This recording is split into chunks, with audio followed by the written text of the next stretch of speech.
Dear students, a very warm welcome to all of you in my today's lecture of business statistics. In today's lecture, we will discuss upon two-dimensional diagrams. जैसा कि previous lecture में मैंने types of diagrams को start किया था और types of diagram में हमने इसके 4 पार्ट्स में क्लासिफाई किया था, जिसमें हमने पहला 1 डायमेंशनल डायग्राम्स को डिस्कस कर लिया था प्रीवियस लेक्चर में। आज के लेक्चर में हम डिस्कस करेंगे अबाउट द 2 डायमेंशनल डायग्राम्स और उसके डिफरेंट टाइप्स। जब हम 2 डायमेंशनल डायग्राम्स की बात करते हैं तो 2 डायमेंशनल डायग्राम्स में भी हम बार्स का यूज़ करते हैं, लेकिन यहाँ बार की लेंथ और उसकी विड्थ दोनों को ही कंसीडर किया जाता है। जैसा कि हमने 1 डायमेंशनल डायग्राम में डिस्कस किया था कि वहाँ केवल और केवल जो बार है उसकी लेंथ को कंसीडर किया जाता है, विड्थ का कोई भी मतलब नहीं होता है, वो केवल और केवल प्रेजेंटेशन के पॉइंट ऑफ व्यू से यूज की जाती है। लेकिन 2 डायमेंशनल डायग्राम्स में लेंथ के साथ साथ बार की विड्थ को भी प्रॉपरली कंसीडर किया जाता है।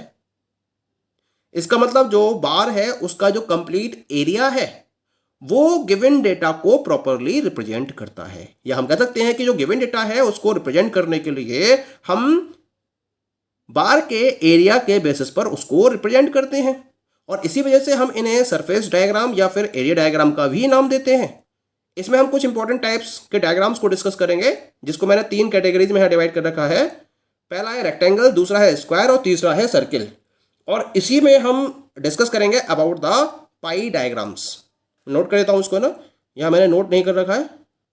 This is the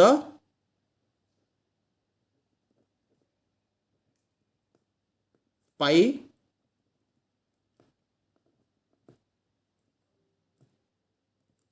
diagrams. Clear?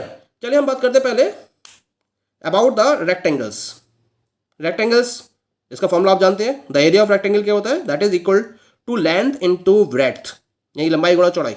ये रेक्टेंगल के एरिया को रिप्रेजेंट करने वाला फॉर्मूला है। ठीक है, तो जब हम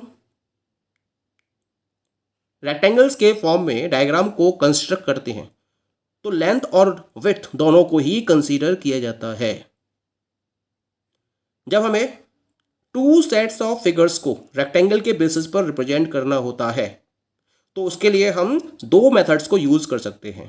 पहला मेथड है we may represent the figures as they are given. जैसी फिगर्स दे रखी हैं उनको आप वैसे ही रिप्रेजेंट कर दीजिए, एक तो तरीका ये रहता है।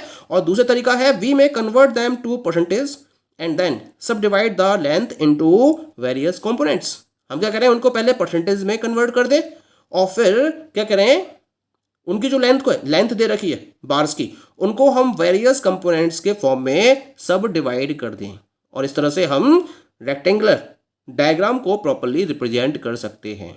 जो सेकंड मेथड है उसको मोस्टली फोकस किया जाता है, और यहाँ मैं एक एग्जांपल डिस्कस करता हूँ जिससे आपको ये क्लियर हो जाएगा कि किस तरह से हम एक रेक्टेंगुलर डायग्राम के बेसिस पर दिए हुए डेटा को रिप्रेजेंट कर सकते हैं। ठीक है, तो इसके लिए यहाँ एग्जाम्पल क्रिएट कर रखा है मैंने। Represent the following by rectangular diagram. Data दे रखा है, उसको आपको रेक्टेंगुलर डायग्राम में रिप्रेजेंट करना है। यहाँ दे रखा है आपको 2 कमोडिटीज है, कमोडिटी ए और कमोडिटी बी, और इनके रिगार्डिंग डिटेल्स आपको दे रखी है। प्राइस पर यूनिट, ए की ₹40, बी की ₹50। क्वांटिटी सोल्ड, ए के रेफरेंस में 40 यूनिट्स, बी के रेफरेंस में 30 units. Raw material cost total दे रखी है आपको ये ₹520, और कमोडिटी बी के रेफरेंस में दे रखी है ₹500। अदर एक्सपेंसेस दे रखे हैं आपको, ए के रेफरेंस में ₹640 और बी के रेफरेंस में ₹600।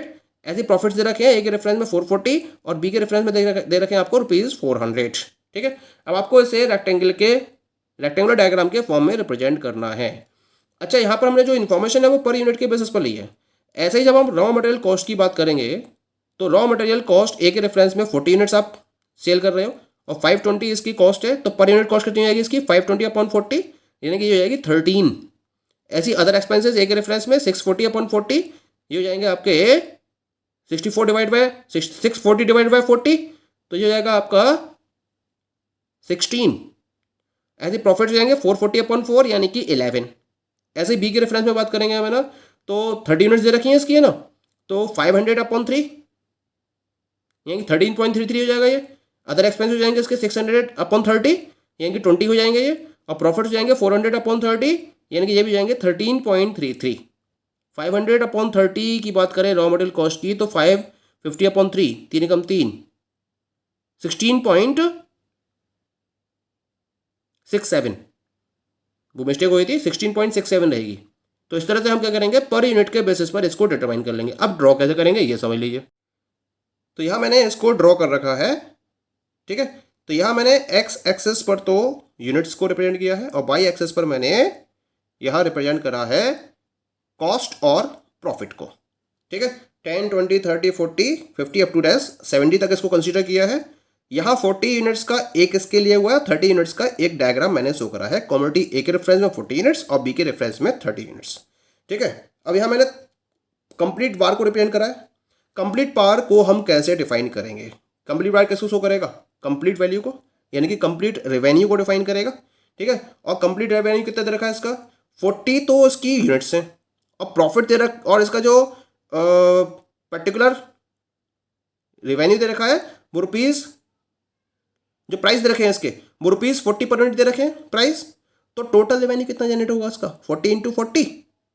तो ये जो रेक्टेंगल के फॉर्म में मैंने बार को रिप्रेजेंट किया है, तो यहाँ लेंथ तो जो एक्स एक्सिस पर है वो इसकी ब्रेड्थ को शो कर रही है 40 के बराबर, और जो 40 को शो कर रहा है मैंने लेंथ वाइज बाई एक्सिस के फॉर्म में, तो वो 40 का रिप्रेजेंट कर रहा है, वो 40 शो कर रहा है इसके ब्रेड्थ को।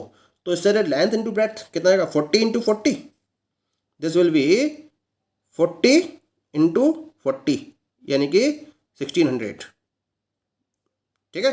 तो ये तो आ गया टोटल रेवेन्यू इसका इस तरह से। अब मैंने इसके 3 पार्ट करे हैं।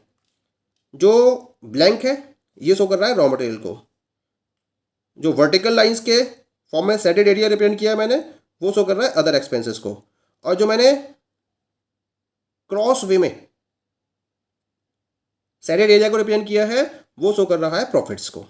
जैसा कि हमने पीछे कंसीडर किया था ए के रेफरेंस में, जो उसका प्रॉफिट पर यूनिट था वो कितना था?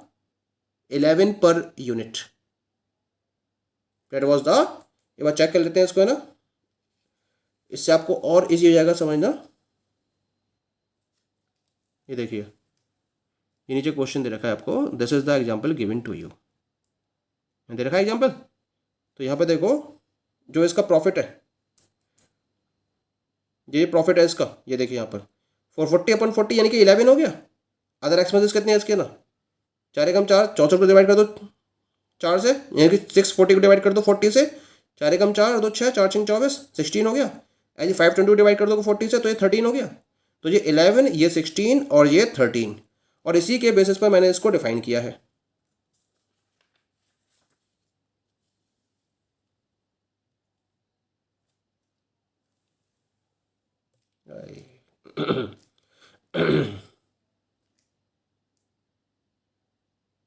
ठीक है, तो यहां आप देख रहे हैं ये जो प्रॉफिट है ये शो कर रहा है 11 को। जो अदर एक्सपेंसेस हैं वो कितने हैं? 16, 11 + 16 ये 27 हो जाएगा। और जो रिमेनिंग पार्ट है 40 - 27 13, ये किसको शो करेगा? रॉ मटेरियल के पर यूनिट को। जब मैं ये ओवरऑल की बात करूंगा 11 × 40, तो ये कंप्लीट एरिया शो करेगा 440 को। ऐसे ही यहाँ देखिए ये है 16 × 40 कर दोगे 40 हो जाएगा। ये अदर एक्सपेंस शो करेगा, और ये जो टोटल है इसका टोटल ये कितना है आपका? 13 × 40 ये 520। तो ये जो 520 है ये रॉ मटेरियल की कॉस्ट को रिप्रेजेंट कर रहा है। और जब इनको इन तीनों को आप ऐड कर दोगे तो ओवरऑल आ जाएगा 40 × 40 यानी कि 1600, ये इसका टोटल हो गया। तो इस तरह से कमोडिटी ए के रेफरेंस में आपने किसको रिप्रेजेंट कर दिया? रेक्टेंगुलर डायग्राम के बेसिस पर इसको रिप्रेजेंट कर दिया। क्लियर हो गया? अब बी की बात करते हैं। बी के रेफरेंस में कितनी यूनिट्स है? 30 यूनिट्स है, ठीक है। जो उसका प्रॉफिट है वो कितना था? 13.33। तो 13.33 के पॉइंट ऑफ व्यू से इसको यहाँ रिप्रेजेंट कर दिया, ठीक है। ऐसे ही जो उसके अदर एक्सपेंसेस थे, अदर एक्सपेंसेस कितने थे उसके, है ना, चेक कर लेते हैं। अदर एक्सपेंसेस दे रखे आपको एग्जाम्पल के पॉइंट ऑफ व्यू से, that is given you 600। Other expense दे रखे हैं आपको 600, ठीक है। और 600/30 कितना गया? 20। तो यहाँ से लेकर यहाँ तक ये 13.33 था, और 20 ऐड करोगे इसके अंदर कितना जाएगा? 33.33। तो 33.33 को आपने यहाँ तक रिप्रेजेंट कर दिया। तो ये क्या शो कर रहा है? ये शो कर रहा है अदर एक्सपेंसेस को, और ये रॉ मटेरियल को शो कर रहा है बाकी जो बचा हुआ है, जो रिमेनिंग पार्ट है इसका वो 16.67। जब 33.33 में 16.67 को ऐड करोगे तो ये जाएगा 50। तो 50 पर आपका ये आ गया आपका रॉ मटेरियल का पार्ट। अब इसका टोटल एरिया देख लो। 30 को जब आप मल्टीप्लाई करोगे 13.33 से तो ये आपका 400 के बराबर हो जाएगा। ये 400 क्या हो गया टोटल प्रॉफिट।